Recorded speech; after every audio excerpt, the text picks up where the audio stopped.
What's good, everyone? It's Reese here, got Hakeem, and we the Diversified Gentlemen. Our special guest today is Morgan Nelson. What's good, bro? What's going on? Hey, Thanks for having me, man. Appreciate it. That's love. That's for love. You already know. Had to make it happen. Yeah. So, what we like to ask our guests is, what makes you a diversified gentleman? That's a great question. Well, for starters, what makes me a diversified gentleman is the fact that how I was able to prevail against, the adversity that I was encountered with. At the age of 16, unfortunately, I made a horrible decision, and that led me to get sentenced to 15 years in the Florida State Prison. But how I was able to prevail and supersede those circumstances while simultaneously not allowing it to consume me and be a victim to the recidivism rate or to all the negativity that, goes on in that environment. Instead, I transitioned a negative to a positive. I educated myself the best way I could. I started off in the library reading, African American books, knowing what it is and who I am as a black man born and raised in this country. I picked up a second language, Spanish, so I am bilingual, so I know how to communicate with various audiences. I took advantage of this fraternity called Toastmasters, and it helps people, become prolific public speakers and nurture leaders. So I took advantage of that also, and that's how I had the confidence to, convey my thoughts in front of a major crowd, podcast, whatever it may be, because of that training. So that's what made me diversified, because there's so many brothers, that are faced with those same circumstances, but they fall victim. They succumb to the environment, they get consumed, they get burnt by that fire, man. And I defied that. Yeah. I defied that, man. I can honestly say that situation made me a better individual, made me the man I am today. So, and I'm grateful for it. Yeah. I mean, it's crazy. So you said you did 15 years? I got sentenced to 15 years in the Florida State Prison, but I did 12.9 years because 85% on good behavior. Yeah. So I wasn't no angel in prison. Yeah. But I wasn't no hellraiser either. Yeah. And like I say, my biggest focus was, bettering myself. On the grind, trying to be an influence, trying to be a pillar. I wasn't no model image. That's a stigma. Yeah. Because that associate you being a rag tech, and I wasn't none of that type of time. But I stayed in my lane. I had to do what I had to do. There was certain instances where I had to get a little ignorant. Yeah. I'm a man. Yeah. Ain't nothing. So I had to do what I had to do. But for the most part, I stayed in my lane. I stayed focused, and people respected that. People respect intelligence, and when they see the light, they gravitate to it and they follow. So I can honestly say I was a pillar in my community, and I'm happy about that. Yeah. So I mean, I don't think most people, like the average person, can't fathom being told they're gonna go to jail for 12 years. You know what I mean? Like that's not even a thought most people can fathom. Especially at 16. At 16 years old. We giving you 15, so we giving you everything you live. 1 year less. Everything you live so far, we about to give you that. Exactly. So like at that moment, I'm pretty sure obviously you couldn't see the end of that 15. So I mean, at 16 years old, you're pretty much living day to day. You know what I mean? Like you're just taking whatever you can get day to day. 15 days, you can't even think of fathom 15 months. Right? Exactly. Let alone 15 years. So at what point did that light bulb hit where you're like, yo, I can do this, and two, this is the path I need to take? Well, it was many instances, but to share a few, one was, man, when I first got in the county, because when I first got in the county, I had to keep separate. I had co-defendants, so they didn't allow us to be in the dormitories together. So I was in the confinement pod with the ladies, fortunately, And one of my co-defendants was in general population. My other co-defendant was in the male confinement. But when I couldn't go to school, that's what was messing me up. It's like, I was free. I didn't take school as serious, but now I was incarcerated in the county jail. I'm in confinement day to day, nothing to read, nothing to do. I'm like, man, what education? I'm 16. I felt like, for some odd reason, I never felt this way, but I felt like my peers were surpassing me. And I was feeling behind. So when I'm banging on that door, hey man, talking to the dad, what school teacher? I'm 16. You know what I'm saying? So fortunately, they ended up bringing a teacher down there, and she was so shocked of my enthusiasm, how bad I wanted to get in school. I'm like, I said, man, I made a bad choice, man, but I do have a future. I want a future. I know education is the key, etc.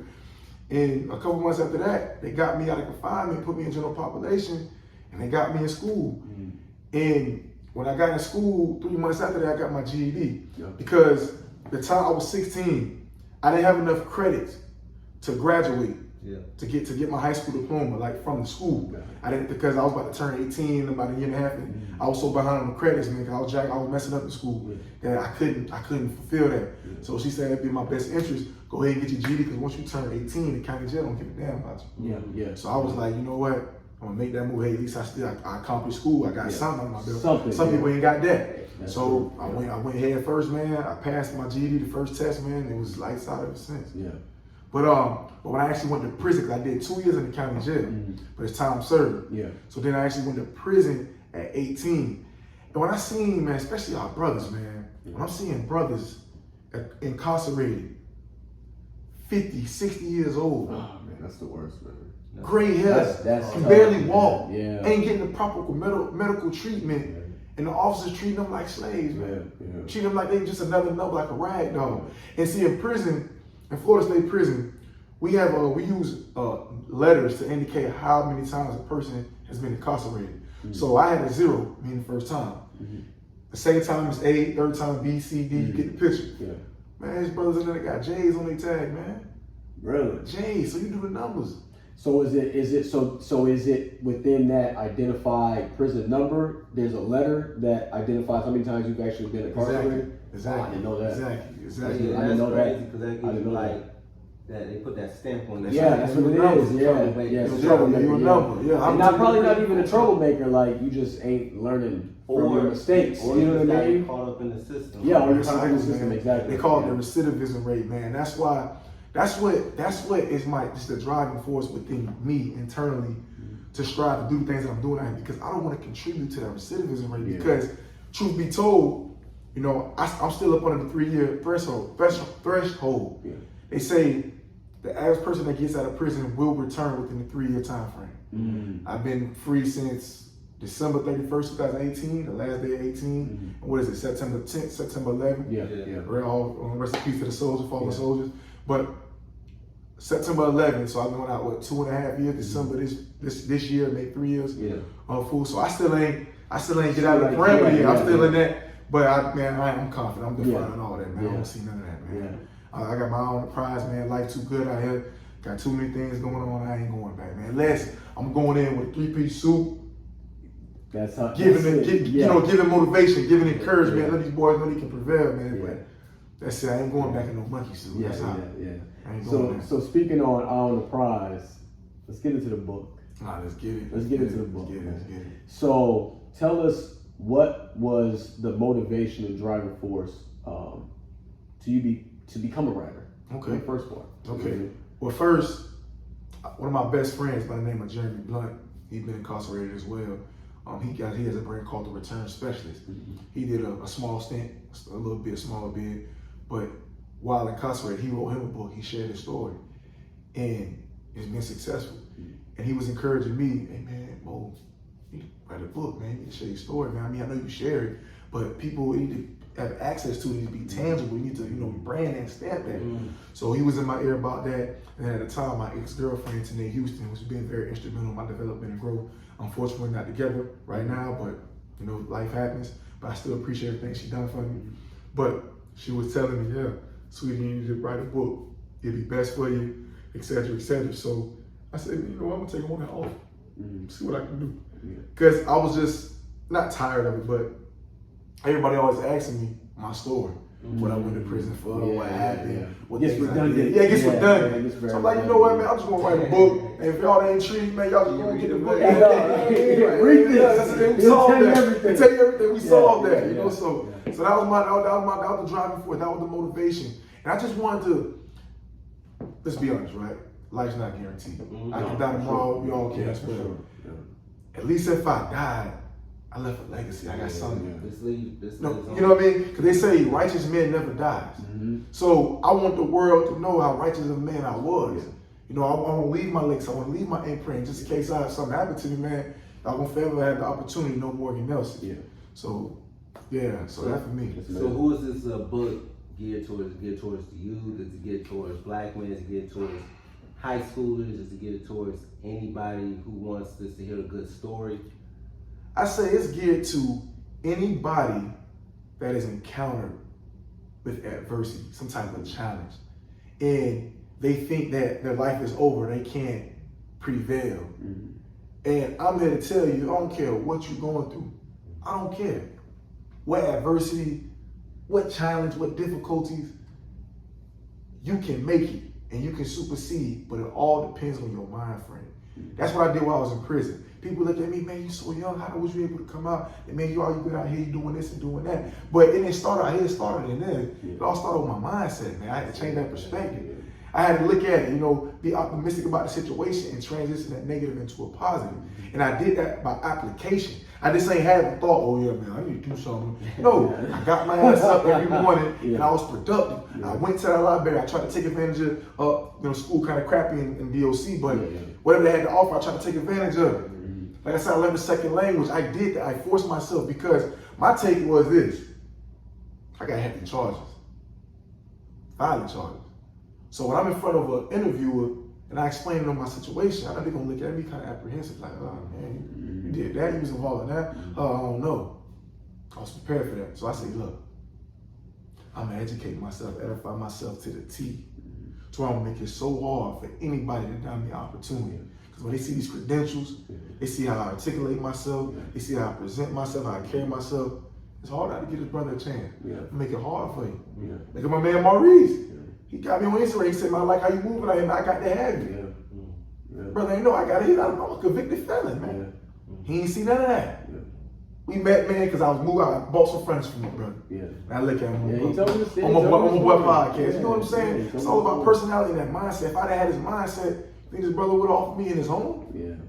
Nah, man, don't go down like that. That mindset. So that's for anybody. It was geared toward the youth, but it's just not limited to you. It's for anybody that's going through something. And listen, remember, it's not about how you start, but it's about how you finish.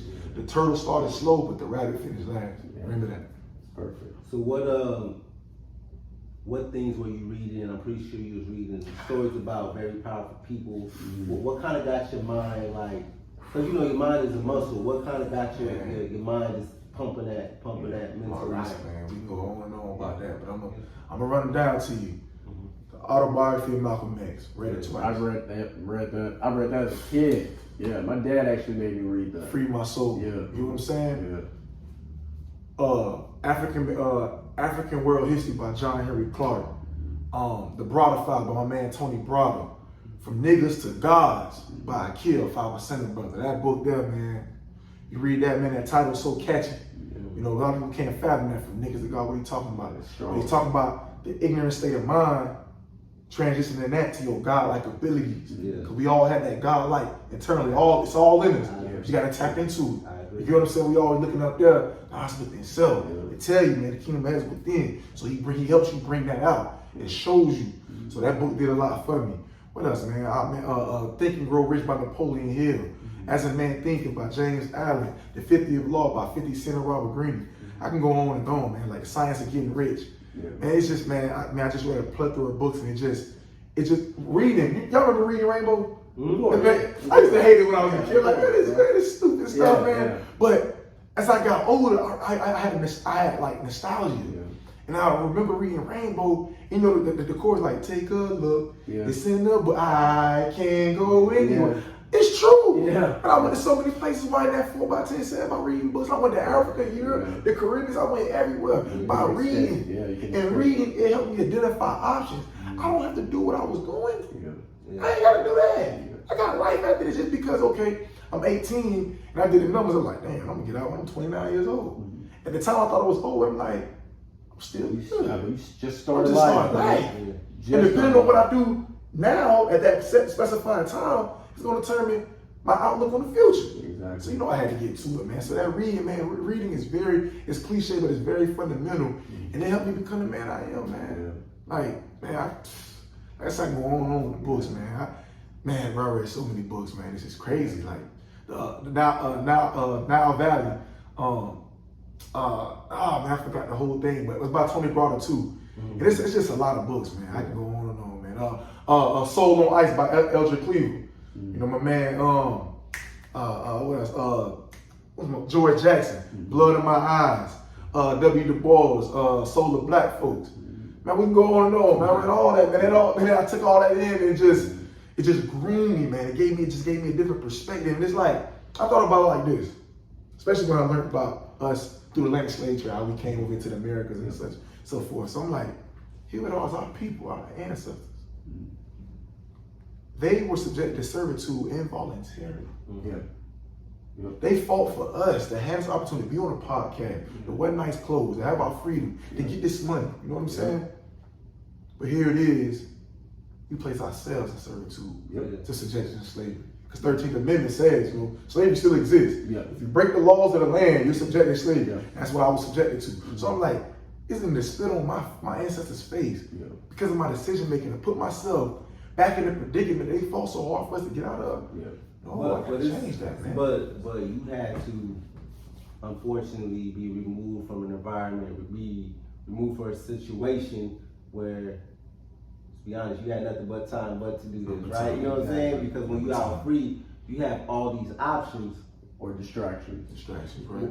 But I mean, whichever you want to call it, and now you are, 24 hours a day, people telling you what to do, where to go, what to eat, and then, you get institutionalized where you have, basically you got 23 hours on your own to do whatever, right? However, not everyone has that opportunity, you know what I'm saying? And we don't know what we don't know. And obviously everyone has parents, and if they parents didn't get them to where they have kids and say, hey, turn off the TV, pick up a book, and let me educate you. I'm pretty sure 85% of black people don't really understand the history, right? And most kids don't like to read. So, I mean, and I'm pretty sure I don't want to speak for you, but you had this blessing in disguise where you just like, yo, I'm about to sit down and I'm about to make this thing as powerful as it can be. And while we out here living life, you know what I'm saying, when you come back on the street, you are, now you have a God mind where, you know what I'm saying, and you looking at everything as an opportunity, looking at everything as, you want me to do this? Hell yeah, I'll do it. Absolutely, I'll take advantage of that, right? So, so before, I think it's very important, because 16, man, that's just, you don't know nothing about nothing there. Most of us at 16 could have done something. If we would have been caught, we would have been in the same position. And we're not even thinking about it, right? Because I look back at certain things, is driving down a busy street in Chicago, and, we 16-year-olds driving, and we throwing batteries and pennies. Eggs and stuff on the windows, And if somebody would have got an accident, somebody would have got, like, literally hanging out the window throwing stuff at each other. It was fun. It was fun. It just said one person swerve and, you hit someone, a bystander, everyone go to jail. Right? So basically what I'm getting at is, for parents, for adolescents, who's out here, they got the options, and they had this free time, they got the TV, they got the iPhone. What would you recommend just to, sit down, educate yourself, relax your mind, meditate, and basically take all the things you've learned and apply it to a real world setting where there's so many distractions. Right. So you're saying if I was a parent, what would I do to influence my kid to take advantage? And reading? Or say you a teacher, or I know because you public speak to the youth. What are you letting them know as to, or what's some recommendations you give to people where kids are like, reading's boring, I don't like school, or everyone's on their phone, and missing the big picture. What do you recommend about, slow down, pick up a book, and learn about your history, learn about your culture? Well, first, I like to consider myself as an influence, a trendsetter. I've been told by numerous people that I got this little, soft, this little swag about me, how I articulate myself, how I dress, how I carry myself. So I show people as opposed to telling people. See, it's one thing when you got, especially with these kids, you say, hey man, pick up a book, read this and that.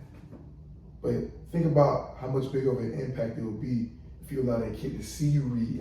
And then you present yourself as a gentleman but with class and sauce. Like, because you gotta be, let's be honest, I like talking to the knuckleheads. I like talking to the dudes from the trenches in the hood that's in that. I'm talking about, I ain't talking about some preppy kid that mom and dad, you really. I'm talking about the ones, man, in the trenches in the gutter. Cause you can speak their language. I speak their language. They look at you, you got the street cred. I got the street cred. I got the clothes. I got my J's. I ain't got them on. I got my Sperry's on. Don't get it twisted. I still got my retros. I put my brim on, little chain, little jewelry. I show y'all that I'm from where y'all from. I can relate. I am you. But I'm showing you that just because we're from the hood and we're urban, we don't have to subject ourselves to the negativity and be downtrodden. We can level up. Don't limit yourself. Yeah, don't limit yourself, bro. We can listen, man. Listen, we can still listen to rap music by the jury, had the tattoos and all that. Still be very successful. Be very successful, intelligent, and not killing each other. Intelligent. That's it, man. Yes. Just because people say talking white, I'm talking proper etiquette. Yes. It's not talking white. So you mean to say it's meant for black people to talk broken English and dumb and ignorant? Exactly. And it's meant for, come on, man. No, man, I'm talking with etiquette. And there's a time and place for everything. Everything. So, Exactly. you know, just in that corporate setting, forget corporate setting. Get in money setting. Get money. Yeah. Get money setting, right? You talk, you gotta be on time. You know what I'm saying? You don't use profanity. You know what I'm saying? You gotta dress a certain way. Correct. You know what I'm saying? If we talking business, if I want to get money with you, you need to know that the way I speak shows my intelligence. Me showing up on time shows that I respect your time. Punctual. I take this serious. You know what I'm saying? Me not using profanity means that I understand this ain't for play. Yeah. I'm serious. Yeah. That's serious. Once all that stuff, when it's said, you know, I like you. Let's go out to the club. All right, I'm a different person. Let me. But not totally jump off because I still want to make money. Let your head down. Let your head down. Exactly, and it's one of those deals where, because you know, I'm from Chicago. You know what I'm saying? And he was born in LA, raised in Vegas. So you know, we from environments where we all got these friends where it's just like you come back and like you change this and that, and it's like okay.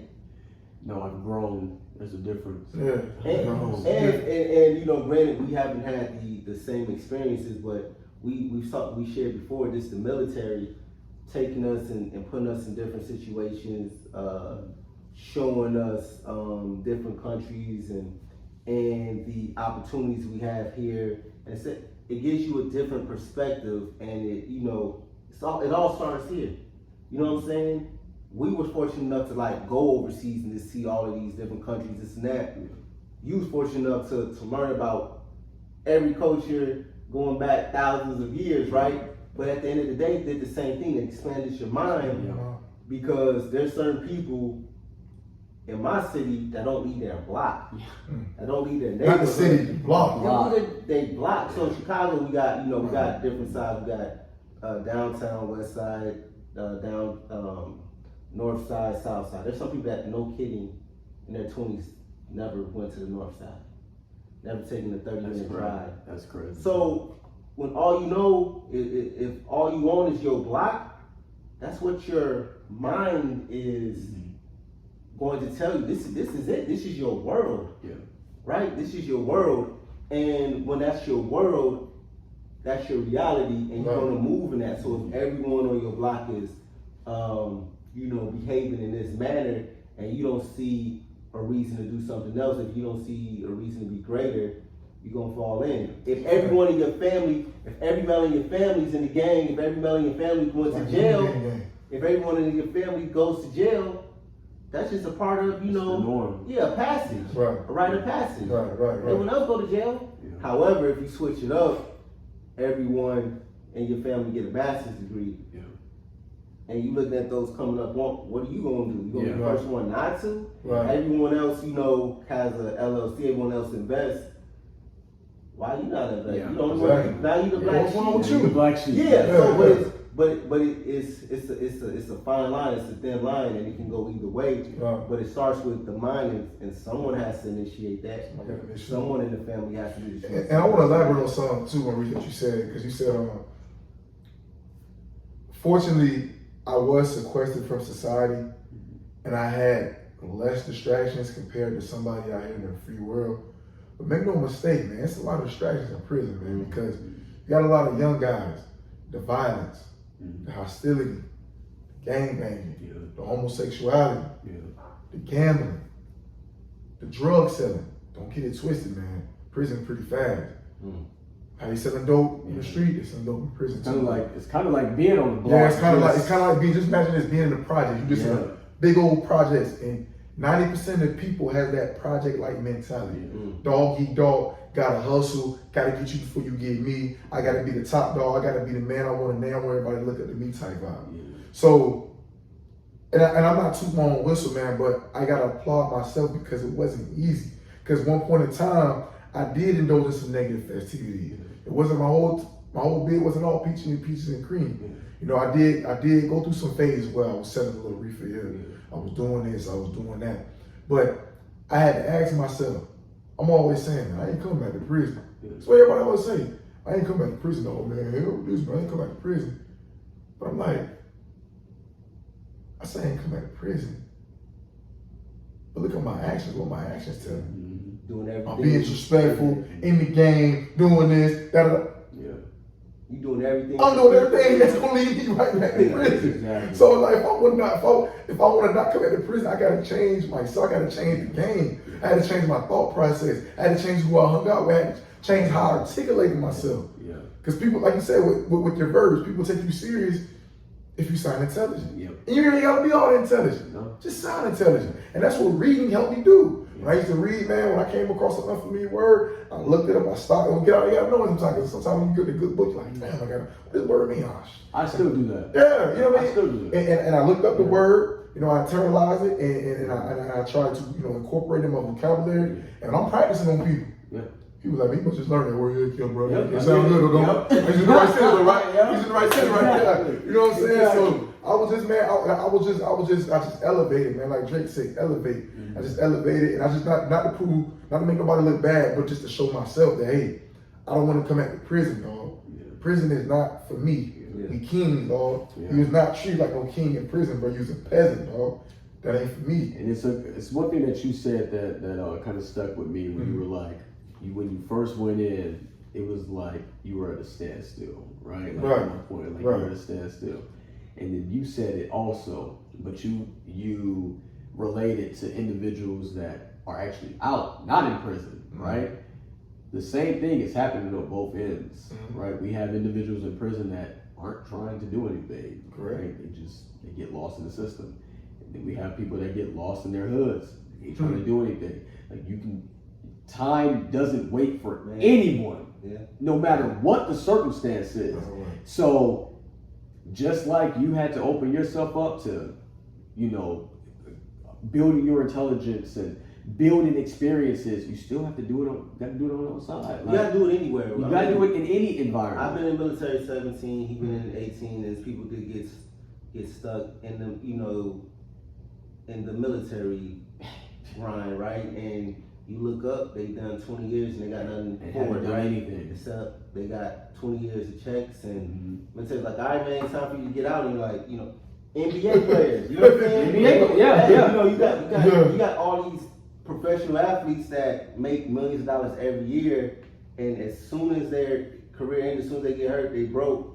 Then you got a LeBron James who's like, yo, I'm about to take the game for all his work. I'm about to sign a shoe contract. I'm gonna make his movies. I'm gonna invest in these businesses. You know, Magic Johnson. I'm gonna buy this movie theater. And it's like, no matter what, so you can be making millions of dollars and be stagnant, be stuck in like, I'm being a club every night throwing money. And you got the other one saying, I'm about to build an empire because my kids, they don't have to be athletic. You know what I'm saying? I'm gonna make sure I'm gonna build something for them where they gonna wake up and get money. I'm about to buy a strip club that's gonna have you same dudes throwing this money, but in my establishment. It's gonna make me money. It's gonna make my family money. It's gonna make my kids money. You know what I'm saying? For sure. Man, what's the craziest thing I just heard you said is when you was in prison, you know, you said, you know, not only was the actions you was doing potentially would have caused you to stay longer, but you had to change your circle, and that's very easy to do that out here because you can block someone's number, you can avoid them. But how do you avoid people in prison? I'll tell you how. How do you change your circle? I'm glad you said that. That is crazy. Change your circle in prison because once I became this different being, I was like a repellent, you know, like a bug mosquito. You get that light, get that bug repellent, spray that off, they staying away from me. I'm good. So when my old crowd would come and approach me and talk to me, I'm talking that knowledge. I'm talking that stuff they don't want to hear. I'm talking Yahweh, Elijah, Muhammad. Oh, so they looking like yeah, no, this is ego, man. You know some other stuff, man. Yeah, exactly. This is what I'm on from here on out. Hey, listen, no disrespect.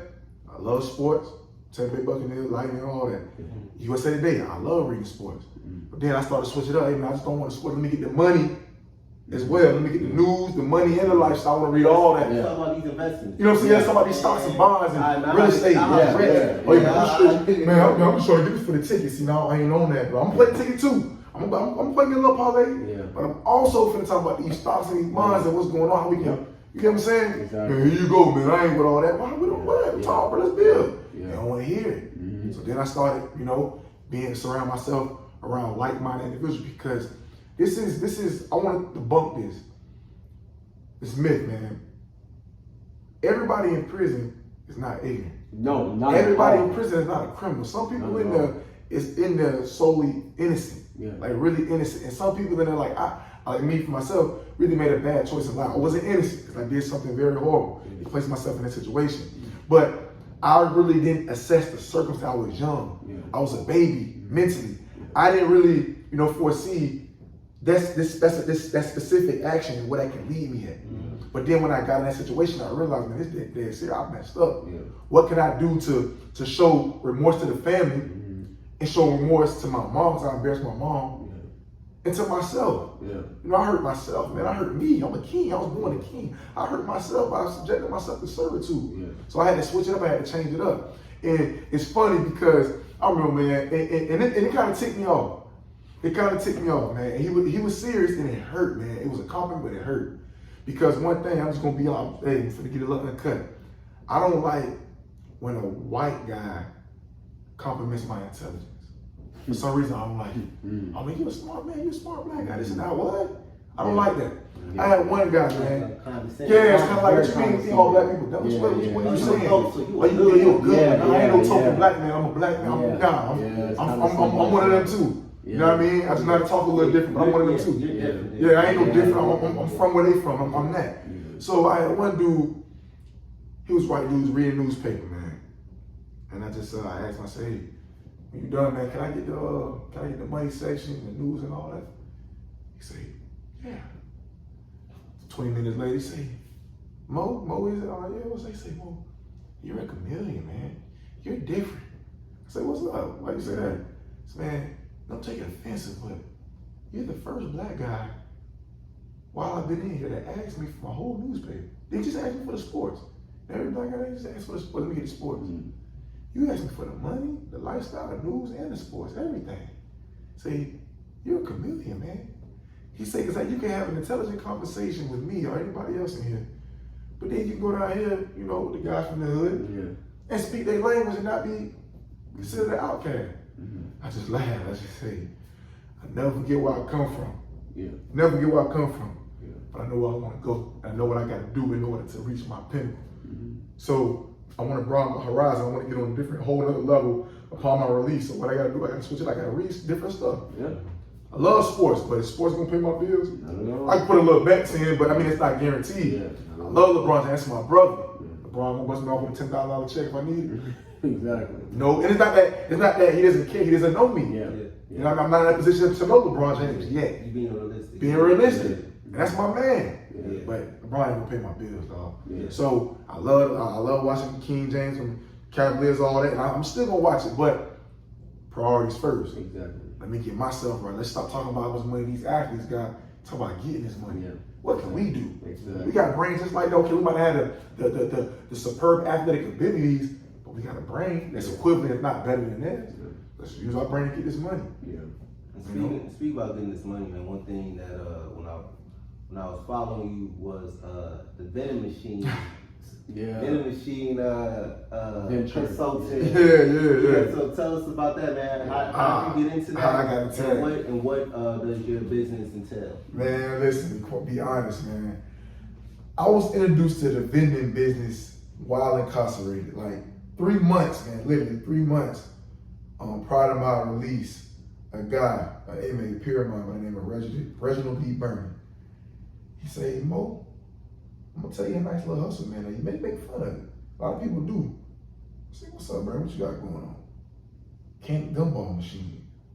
I'm like, gumball machine, you talking about the ones quarter, bro? Like, yeah. I'm like, get the hell out of here, bro. Yeah, that's for kids. That's for kids. I'm not finna get out here and try to pump no gumball. She say, no, see, you got it wrong. You're looking at it like the average person. See, you ain't gonna bubble up off one gumball machine. No, I'm not saying that. But it's a numbers game. Think about it. If you place a gumball machine in a high traffic location, even if you just got 1 quarter a day, 25 cents a day, for 31 days, you add that up. Now magnify that with 10 machines, 15 gumball machines. It's a pretty penny. Passive income. You ain't doing nothing. Your presence is not mandatory. All you doing, taking your money out, putting gumball machines, and you out. Every You time come back. Every time my kids walk by a gun machine, they go. They gotta have it. Crazy. They gotta have it. And adults too. Ain't just for the kids. Guess what? When I placed my first gumball machine, I placed my first gumball machine at a job I was working as a temp called Commercial Duct System. I placed it in the break room. No lie, bro. My first month, no lie, bro. I made $60, bro, off selling gum and M&M's, bro. $60, bro. That's a lot of money, bro. That's a lot of quarters, bro. I couldn't believe it. My junk was full, bro. I'm like, what the? That is a lot of damn. That's a lot of quarters. Bro. Think about it, dog. Some M&M's. Bro, some M&M's and some gum, kid. That's a lot of quarters, dog. So I'm like, whoa, bro, how I got into it. So, you know, I subscribe to the ideology. I'm like, you know what? I'm going to do that because the overhead is low. Yeah. You know, it's feasible, something I can work with because, you know, granted, I didn't get out with a lot of money and present the grind. I had to, you know, start from the bottom. So I wanted to have some type of ownership. I wanted to have some type of independence. So I'm like, hey, let me take my man on that offer, man. Let me start a vending company. So in honor of my mother, because you know I owe my mom the world, and I feel like I embarrassed her so much by my past, what I got into. I said, you know what, this is gonna be a success. My mama's success. I love my mama. I'm gonna name a business in honor of my mama. So my mom's middle name is Van Zet. So I named it Van Zet Vending Inc. So I made a corporation, had some help, and I did that. And I started off, man, with that double head candy machine. Gumballs and M&M's, I placed it at my job. Did good, $60. I'm like, $60 for that. Yeah. So And you ain't doing nothing. I ain't doing nothing. I'm working. I'm talking to you. With women, I'm chilling. I'm making money. It's passive income. You in the break room? I'm in the break room. I'm just looking. I'm just looking. Get some more, dog. Get some more, dog.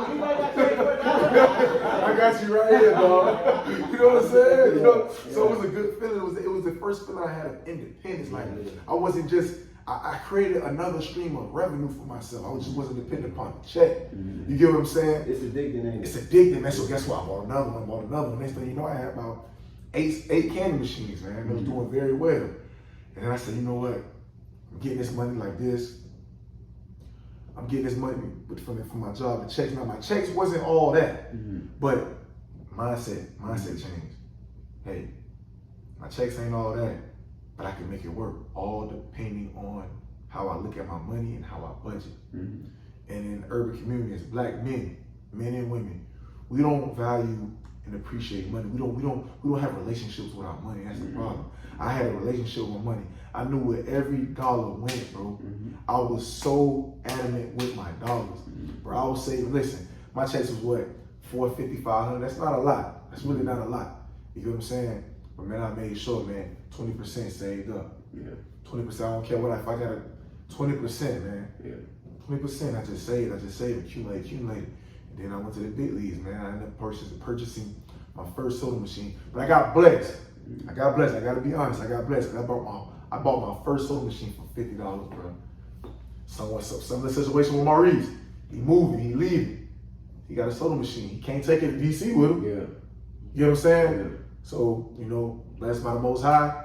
You know, I encountered a guy that he was moving out of state. He couldn't take it with him. He didn't want to take it with him. He just wanted to get off his property right now. So you can have this thing for $50 right now. Get it off on property. You got to get it right now. Today ain't no tomorrow. You got to get it right now. $50. What you say? Yes, I'll figure it out. Man, yes, I'm finna figure out. And guess what? I wasn't even home. I wasn't even in Tampa. I'm way in Pennsylvania. But my girl, hey baby, listen. I know you at work, whatever. You got to make this sacrifice. This man giving me a nice working soda machine for $50. Oh Oh, wait, where you at? Here you go. Get that. Yeah. Gave her $100, baby. Here you go for your labor and for some gas. Yeah. And get this soda machine. Yeah. Man, hauled that thing up, man. I had that thing that day. Man, playing $50. Yeah. That soda machine right now in the rim shop.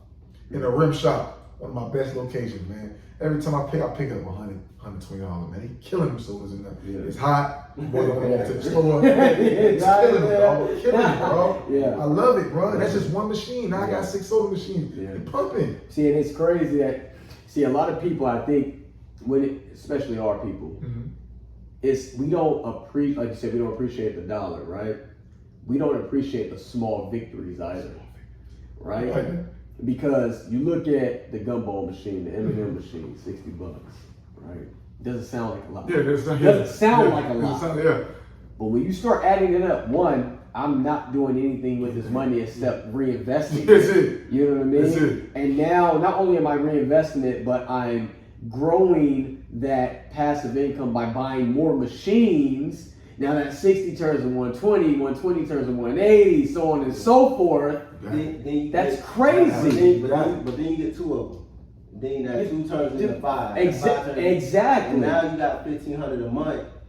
Every time you picking up, hey, you making these runs and you got $1,500 a month. Yeah. And guess what, my brothers? I ain't even got candy bar machines. I done sold them. Use the money to sell, and that continued to buy me soda machines, man. That's crazy. You see what I'm saying? That's crazy. Now This you is my sold machines, opportunity, what, man. you said 600? My soda month? machines, Yeah, a month. all together, man. For my 6 machines, I'm bringing in $1 grand plus. That's no cap, man. That's no cap because I got them in high traffic locations.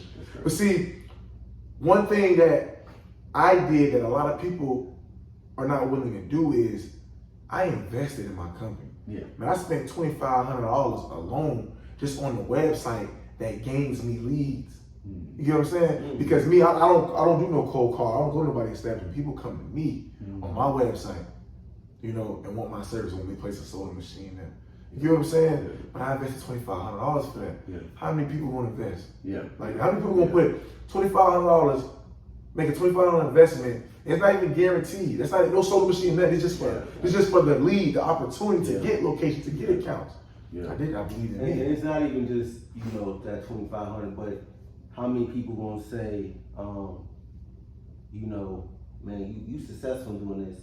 Let me kind of hang with you for a year. Whatever you need me to do, I'll just intern for you for free. Yeah. Or can I take you out for a lunch? I'll pay for everything. I just want to pick your brain. How much? All of that is an investment as well, but that takes time, and you pay. So that experience you gain costs money, right? And a lot of people want to, I won't even say our people, a lot of people just want free, give me the game, like, what is it? So tell me the end, like, wait, first of all, there's no quick hustle. Second of all, not only did it take time, it took money, you have to pay me from it, like, that's just, unless obviously you grew up in the same household, you kidding me, but you gotta respect the labor I put, man. You gotta respect it. And you know what? I'm glad you said that, Reese, man, because a lot of people always asking me, hey, how did I start my vending company? How did I, et cetera, et cetera. And I got tired, like I said, my story, it got redundant, it got mundane. I said, you know what? I'm gonna formulate some power slides. I'm gonna formulate a little course, right? I did that. The same guys that was begging me down my throat for the game. Hey, y'all boys go, man, $25, man, here the game. Step by step, what I did when I got out of prison and what helped me and was instrumental for me to grow and have a successful vending company. You can have the game step by step. Took me 2 years, $2,500. I'm giving you for 25. 25. They probably look out their mind, bro. Like, damn, bro. They probably feel offended. Offended? Yeah. Man, I gotta pay $25. So, and then some of them would even respond. Some of them, the same person was banging out my throat. Weak. I shoot him the link. All right, bro. Yeah, heck yeah, appreciate it. Then he bought it. Yeah. Yeah. Someone ain't even talking to me again. Oh man, what charging for the game? Yeah. Bruh. Yeah. The money sacrifice I Crazy, did. man. Time and It's print, like 25. So you're not willing to invest to expand your horizon for $25, bro. Yeah. But you a hustler, you get money. Yeah. You're thinking it's backwards, man. Well, so another thing is for investing. I think when we think of hustling, we think of fast money. Fast, quick.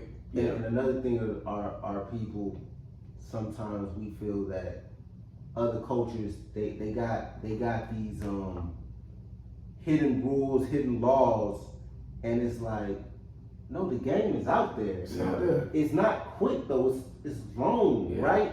And the real game is as long as you get it established, you pass the baton to the kids, they elevate it, and it keeps going. But the game's not, investing in Nike in the 80s would have been paid dividend. You know what I'm saying? When you gain that 5%, 7%, it don't sound like a lot, but over 20, 30 years, That's a lot.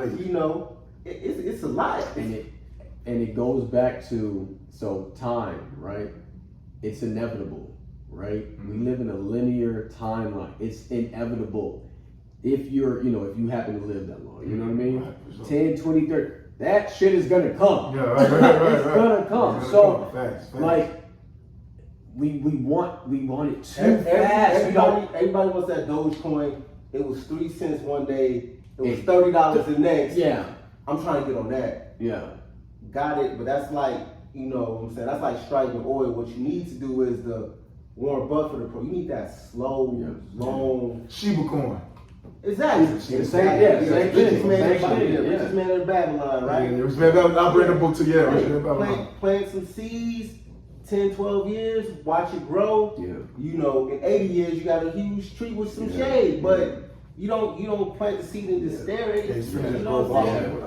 You get some more seeds and you plant a whole bunch of them. You know what I'm saying? And some may grow faster than that. But I believe that that's just a mindset where that's one of the big reasons why we started this podcast, because I will tell you the foundation is finance. Finance is financial literacy, and everything ties back to that. And it's just, at the end of the day, I think the key word is just patience, man. Patience and just understand. Well, it's education and patience. Yeah. I agree, man. And also patience. But another thing too, man, you gotta be a risk taker, man. Oh, yeah. You gotta like, you can't like, I explained it to my mom, and she's coming out of it, and it's kind of hard for her because she's old school, come from that industrial mindset, that industrial age. But we in the information age, man. You gotta, like, I know it looks good seeing the money pile up in the account. You want to see the 10 bands, and it look good, and that's cool. I commend that, and there's no wrong with saving, because I save. But what's saving if you're not investing? Because okay, you save, you reach this pinnacle, you reach 50 grand. Okay, then I saved 50 grand. Now you finna splurge. 50 grand is going to dwindle. Now you back at square one. Now you like, damn, where my money go? Yep. No, invest that. Hey, and that bank taking that 50 grand and saying, you can have this 50 grand to buy a house, but we're gonna need 8 grand for you to borrow this. Yeah. Come on. And we're gonna give you $8 for your 50 grand. You know what I'm saying? Yeah. See what I'm saying? So it's like, you can't be afraid to invest, man. You gotta invest. Make calculated risk. Now, I ain't saying just throw your money anywhere. I'm not saying go to the Hallmark and just bet your money, that'd be foolish. Make calculated risk. Do your homework, do your research, talk to some people that is in a position that you desire to be, and just use your discernment, but don't allow, because let's be honest, nothing's guaranteed. When I started this vending company, it wasn't guaranteed on my money. It could have all flopped. And to be honest, I went through some challenges at first. Some machines that had some little malfunctions, I had to get it fixed, etc. Like with my Airbnb. Man, I share this with you. I started my little Airbnb business, going good, about to get my second one Monday, signed a lease and all that. But the first one I bought the furniture from you. Man, my first week, full house. I got a 3-bedroom, 2.5 townhouse. Full house, making money. That first week, I got a bed bug problem. Somebody brought bed bugs in my Airbnb. I had to pay working $1,500. Bro, I ain't even made $1,500 off the Airbnb yet. I'm like, what the? Yeah. You get what I'm saying? Yeah. But man, like Rick Ross said, man, when he busted the Wingstop, I'm fortunate to be able to have the resources and the ends to be able to handle situations that arises like that. Because think about if I had money saved up, if I had my finances in order, I wouldn't be able to have $1,500 paperwork. You wasn't prepared for those, You know what I'm saying? incidentals. But I had a little something. I got resources lined up, priorities. I don't want to do it, but hey man, this my money generator. I got to. I paid this man $4,700 just to get the property. Yeah. I can't quit now. Man, $1,500, it hurt. Yeah. I had to do what I gotta do. Bro, I had my Airbnb and it's not to brag, bro. I'm spitting facts. I started my Airbnb June 11th. It's September 11th, right? Yeah. 3 months, I grossed 12 grand. It's crazy. One Airbnb. That's No crazy. lie, bro. 12 grand. That's crazy. I'm hosting people right now. Yeah. Right now, I'll show you the phone. Yeah. Hosting people, bro. 12 grand. 12 grand in 3 months. I feel like that is awesome. Yeah. That's amazing. That's amazing. Doing public speaking, getting paid for public speaking gigs. Got books, Yeah. vending machines, plethora of assets, man. Yeah. Sooner or later, you're gonna do this 9 to 5 thing. Like, I don't need man, it. yeah, I don't need it's it. costing me more money than Yeah, to be doing yeah. this job. And the truth be told, the reason why I'm keeping my 9 to 5 right now, because I get good checks. My checks are nice. They're very livable. And you gonna say my checks allow me to get more machines and to get the Airbnb. Yeah. So I ain't gonna knock my job.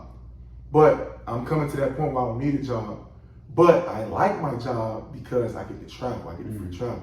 Man, listen, I've been home, 2.5 years, bro. I've been to more cities than a lot of people been out here for 30 years free, bro. I've been to the Big Apple, New Jersey, California, all places throughout Florida, Denver, Colorado, snow. I've experienced snow at my knees. I'm a Florida, I'm born and raised here in Tampa, bro. Yeah. I experienced it getting a little bit, you know, the rental cars up there. See, they don't do it here. They got a little, a scraper. Yeah. You know what I mean? They don't have that in Florida, they don't snow. Yeah, I'm But, from Chicago. you know what I'm saying? So you know. Y'all can have it. Yeah. I don't want to. I don't never want wanna do to. that. Yeah, I don't want to experience that. Yeah. But at least I had the experience though, bro. I got you. You get what I'm saying? Florida people love snow. Pennsylvania, all that, you know what I mean? So, Yeah. you know, I thank my job for that. Yeah. Giving me an opportunity to travel abroad my horizon and see different cultures. Because once I was traveling, it's like something like the military. I realized that, I love Tampa. Tampa is on fire. Tampa Bay. But Hey, we love Tampa ain't too. the world, though, man.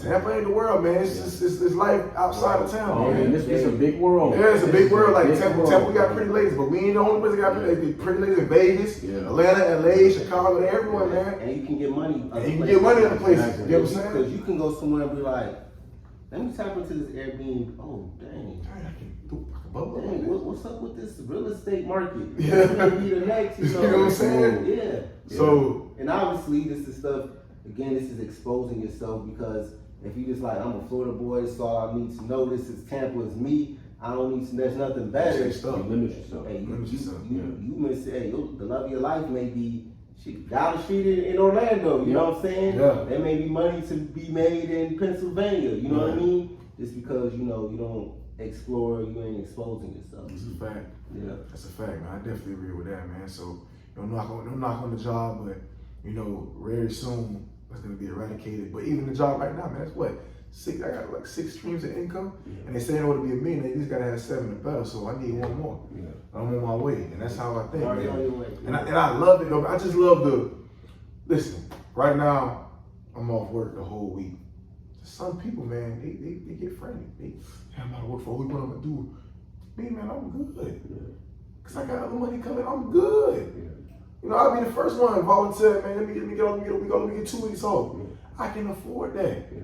But, and I'm not even gonna say, blessed to the Most High for giving me the ability, but it's about application. I put myself in that position. Nobody handed me that, dog. Nobody gave me nothing to the prison, bro. I put myself in that position to have moments like this. Yeah, you planted them seeds. I planted them seeds, bro. Rich man, I planted them. Yeah. And people thought, my uncle, he supported me, but he said something, he kind of said, he said something when I first got in prison regarding the candy machines that it motivated me because he didn't see the vision. He was like, candy machines, all right, nephew, you can do better. Candy machines, all right, whoop you do. So big about them. I'm like, oh, so you don't see my vision. You being narrow. You see one candy machine.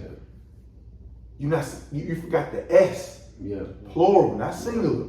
Machines. Not one. I can't pump off of one machine. Of course not, bro. Let's be realistic. Exactly. But I can pump off 10 machines. Yeah. And 10 machines is very cost effective. What? $40, $50 a candy machine? Yeah. $400, $500. I got 10 of them things. Each of them, let's say, bringing in minimum $40. Yeah. Come on, man. Yeah. I mean, that pays itself Pays in a itself. month. Yeah. Come on, man. Come on. So we talking. I'm playing with the numbers. I'm talking the numbers. I'm doing, you know what I mean? To my basic arithmetic. You get what I'm saying? Yeah. I couldn't hold it. And I had to do what I had to do. Yeah. But now I'm off the candy machines and the soda machines. And it's all love. Yeah. I think a big thing that I definitely have to commend you on is not only your mental fortitude, I mean, just the things that you've gone through in your life, and to be where you're at now, it's like a literal success story. You know what I mean? Like, I mean, if you can't get motivated listening to this man talk, I don't know what will. But you said risk, and a lot of people are scared of risk, right? A lot of people are scared to fail. And it's funny because recently I was talking about this. Was it today or yesterday? We were talking about becoming an officer and all that. Yesterday. Yeah. So yesterday we were getting some food, and one of the things that I experienced in the military, I never went to become an officer, right? So I'm enlisted. He's an officer, but he's prior enlisted. Means more money, essentially, right? More responsibility, more money. I didn't do it. I was scared of rejection. Yes. I promised myself after that, no matter what, if I wanted to do it, I would do it. You know what I mean? I would never let fear be the hindrance to my success, right? Where I see myself going. And you have to take risks. You know what I mean? Like, you have to welcome change. Because if you don't, I like that, bro. If you don't welcome that change, that state of being uncomfortable, you'll never get to your full pinnacle. You'll stay stagnant. You're going to stagnate yourself. Realistically, staying stagnant is falling behind. Yeah. And I love what you said, Hakeem, and to elaborate that. I mean, I'm glad you brought that because that's something I want to just, elaborate on real quick. You said change, man. That's 3 things that's inevitable in this country. I'm gonna say this. I'm gonna say in the world: taxes, death, and change. And things are going to change, bro. Your body's going to change. Y'all relationship's going to change. Maybe for the better. I ain't saying it's going to be negative, but the relationship between y'all is going to change. It's going to get better, get worse. Things change, bro. We on this podcast right now. This thing maybe get global, national. You know what I mean? It might surprise both of y'all like that. You know we're going to take it that far. Change, bro. Change. People are afraid of change. It's like nowadays. People, let's go back to sports. Michael Jordan was great, right? And he was so great to people don't want change. People don't want nobody to ever supersede Jordan. Like, it's somebody, I feel like LeBron James is better than Jordan. But the old school is like, they don't want change. They don't want nobody to be a new. Hey, it's a different game. Like, we say it all the time. It's a different game. With an old school guy, it's a different game, bro. It's a different game. The world is different.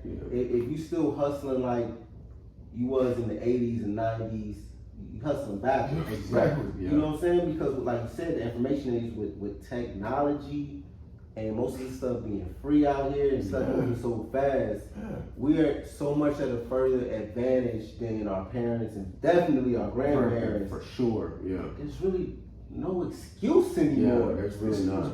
Yeah, because even with my kids, when they say, hey, is like what my daughter asked me, is London a country or a city? And it's like, you on the phone all day looking at TikTok, whatever. But you can't ask your phone. You know what I'm saying? I'm just quiet. You find out every song, every goofy joke, every TikTok that you want. Ask your phone what's that. There's no excuse. Right. And like you said, man, if people think you being stagnant, you staying still, that's all it means. No, you falling behind. You're falling behind. Willful ignorance. That's a lot of people fall into that. It's willful. I agree with you. There is no excuse nowadays. You can literally ask your phone anything. I don't give a damn what it is. You can ask your phone anything. You're going to get an answer. Dog. If you don't, that's willful ignorance. There is no excuse for that. I can't feel sorry for you. I agree, dog. Because you don't know. Oh, I didn't know, or I didn't know what to ask. I'm pretty sure a thought in some type of form of context, and whatever you want to find out, you've thought of that. Right, for sure. You know what I mean? Even if you don't know what you're trying to ask, think about that. Even if you don't know what you're trying to ask, your phone will probably tell you what you're trying to ask. Exactly. Yeah. You get what I'm saying? I put in my phone what I was trying to say, and it finished it like, hey, you know what Exactly. So in that sense, there's really no excuse for sure. to For being sure. willfully ignorant. For sure. and go back and say, listen, proud of my release, I said I wanted Airbnb. Did a little history on it. Because people always come in, new cats coming in, talking about Airbnb. I'm like, what is Airbnb? In that library, I'm like, I want to get into that.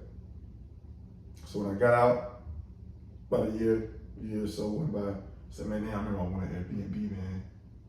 But I don't know nothing about it. But I do. I YouTube. I ask questions. Why sit and bug your phone when I got YouTube right How many here? thousands of videos came up on how to start Thousands. Airbnb? Jesus Christ. Airbnb 101, how to start Airbnb. YouTube is, I tell people this all the time, YouTube is one of our greatest educators. Like, you can literally learn anything you want on YouTube. Bro, I learned how to freaking put the vending pipe, for the dryer. Yeah. I ain't know how to do that, bro. I ain't gonna sit and hold you. I ain't know how to do that. YouTube. Oh, really? Put the clamp. But here's the thing with YouTube and the internet. There's so much dumb stuff and distractions on it. Yeah. So if you want to be distracted and entertained, You can. man, until the day you die, every minute of your day can be filled with that, because it will provide you that. If you're trying to learn how to freaking build a computer, the fastest computer in the world, It'll teach you. it'll teach you that as well. So it's whatever your brain wants to really latch on to, and whatever you're dedicated to do. You know what I'm saying? And if you're dedicated to succeed, if you're dedicated to get this money, YouTube will tell you. And I actually had my kids start a YouTube channel on investing because I said It's great, man. all they do is watch YouTube. So I was like, I want them to learn about investing. And then also while you do it, since you're a consumer, why don't you put some product out there and create your YouTube? How do I do that? I don't know. You guys are expert. You guys don't know it, but you guys are expert at YouTube. Yep. You watch it all All day, the time. every day. Yep. You know what I'm saying? And how about you watch YouTube to figure out How to make how to start YouTube YouTube video, yeah. within hours they had the YouTube up. Yeah. They was my 13-year-old was chopping it up, producing it, and editing. You know what I'm saying? That's what's up, man. Like, so I say that to say, parents gotta get involved. I don't think it's realistic to take electronics from your kids. Yeah. But you can use it to their advantage. Yeah. We about to use this as a tool for your education. We about to use this as a tool to set you up for the future, because I think investments in technology is only going to go further. So it's like these phones and stuff aren't going away. I know it's frustrating because we didn't grow up like that. We was outside. However, learn. All right, you guys on the computer all day. Learn how the computer works. Yeah. You know what I'm saying? Yeah. Learn the technical terms for these computers. Sure, Watch sure. on YouTube every day. Start your own YouTube channel, and then take it from there. Yeah. For You know sure. what I'm saying? And one thing you said too, man, you said, you use that C word, consumer. And that's what I try to tell a lot of people. Yeah, to an extent, we're all consumers. Yeah, Like I got a capitalist, it's a society, capitalist yeah, country, it is. But It's inevitable. being an entrepreneur, the mindset, you have to learn how to also be a producer, because you know how to be a consumer, because like, to be frank, we came out the womb being a consumer. Yeah. Like that's our first consume. I want, pay to get, whatever the case may be, receive, get, purchase, whatever. But then, man, I started realizing, like, you know what? I'm tired of just spending my money. And while I was in prison, it was just disgusting that always being a consumer, spending my money, but having to be on somebody's clock to get somebody else rich, to execute their dreams, to get a few dollars, but just to spend it again. And buy this person clothes and buy that person clothes. Well, I can't be no producer. Let me produce. Let me produce something. And guess what? Being a producer, I ain't gotta invent nothing. I ain't gotta be no Elon Musk. Nah, I follow the trend. I see what's already working, put my little twist on it, be distinguished, and make my money. Create a niche. That's it. Bro, I didn't invent soda machines, bro. I ain't selling nothing special. I'm selling soda you can buy from Walmart. But guess what? Convenience. High traffic location, brothers that's working on like going to the store, a certain distance away from the store. You don't want to walk. I'll provide you convenience, brother. People love convenience. People love convenience. That's I'm it. providing that Airbnb. Bro, my Airbnb more luxurious than a W. No. But guess what? More convenience, more affordable. Yeah. You know what I'm saying? I love you that. save money. You got your own kitchen. Got your own, you know what I'm saying? Private, you ain't, you know what I'm saying? You ain't gonna be in the elevator with, you know what I'm saying? So it's like, I ain't been Airbnb, bro. I'm not even the master at it. I just, hey, I see a way for me to capitalize. I know that, you know, from statistics, Airbnb is gonna, you know, supersede hotels. And it's like, hey, I'm in Tampa, Tampa Bay. A lot of people moving here, do the Tom Brady, the Lightning winning, and just the city's being branded. Like, people are really seeing what Tampa has to offer. So a lot of people are flocking down here, man. It's like, Airbnb is galore. Because I had a lot of people, man. My biggest clients were people that are college students. I got mine right by USL. So I get a lot of college students that start in school, that can't get in dormitories. Here I go. And then the second ones I get is that people that's looking, that are interested in moving to Tampa, but want to check it out first. So they want to stay here 3-4 months, check it out, do their homework. And they gotta come stay with me for a couple weeks. Do your research. Another thing is you